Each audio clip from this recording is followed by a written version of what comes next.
लखनऊ की पुरानी गलियों में जब लोग इतिहास की बातें करते हैं तो एक बहुत ही दिलचस्प और भावुक सा किस्सा सामने आता है जो समय के साथ लोगों की यादों और जुबान से जुड़ता चला गया। उस दौर में लखनऊ सिर्फ एक शहर नहीं था बल्कि तहजीब, अपनापन और अलग अलग संस्कृतियों के मेल का एक बड़ा केंद्र था। सबसे पहले बात होती है एक बहुत ही प्रभावशाली अंग्रेज अफसर की, जनरल क्लॉड मार्टिन की। कहा जाता है कि वो लखनऊ में लंबे समय तक रहा और यहाँ की जिंदगी से गहराई से जुड़ गया था। उसने एक भारतीय बच्ची को गोद भी लिया था और उसे अपनी बेटी की तरह पाला। उसे अच्छी परवरिश दी, बेहतर जीवन दिया और उसे समाज में एक पहचान दिलाई। लोग आज भी इस बात को उसके अपनापन और इंसानियत की मिसाल के रूप में याद करते हैं। इसके बाद जिक्र आता है एक दूसरे अंग्रेज अफसर का, जॉन कॉलिंस का। इसे लोग धीरे धीरे कल्लन कहने लगे थे। कहा जाता है कि उसकी शादी हुई थी और वो अपनी पत्नी से बेहद प्यार करता था। उसकी पत्नी उसके लिए पूरी दुनिया जैसी थी, लेकिन अचानक उसकी मृत्यु हो गई, जिसके बाद उसकी जिंदगी बदल गई।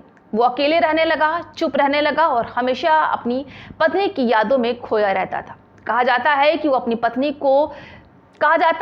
पत्नी की याद को अपने पास हमेशा जिंदा रखना चाहता था, इसलिए उसने उसकी एक निशानी अपने पास रख ली थी। कुछ लोग बताते हैं कि वो बालों की एक लट थी जिसे उसने धागे में बांधकर अपने गले में पहन लिया था।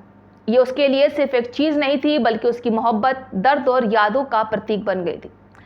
समय के साथ साथ इसी अफसर की याद से एक जगह का नाम लोगों की जुबान पर कल्लन की लाट के रूप में आने लगा।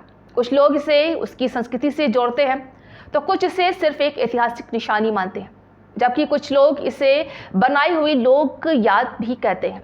धीरे धीरे क्लॉड मार्टिन की गोद ली हुई बच्ची की कहानी और जॉन कॉलिंस के जीवन का ये भावनात्मक किस्सा लोगों की जुबान पर जुड़ते ही चला गया कि दोनों बातें मिलकर लखनऊ की पुरानी यादों का हिस्सा भी बन गई। एक तरफ अपनापन और परवरिश की कहानी और दूसरी तरफ प्यार और बिछड़ने का दर्द। दोनों ने मिलकर उस दौर की जिंदगी को समझने का एक अलग नजरिया बना दिया। आज भी लखनऊ की पुरानी तहजीब में ये किस्सा लोगों के बीच सुनाया जाता है जैसे इतिहास की कोई धुंधली सी याद हो जो पूरी तरह साफ नहीं लेकिन दिल को छू जाती है।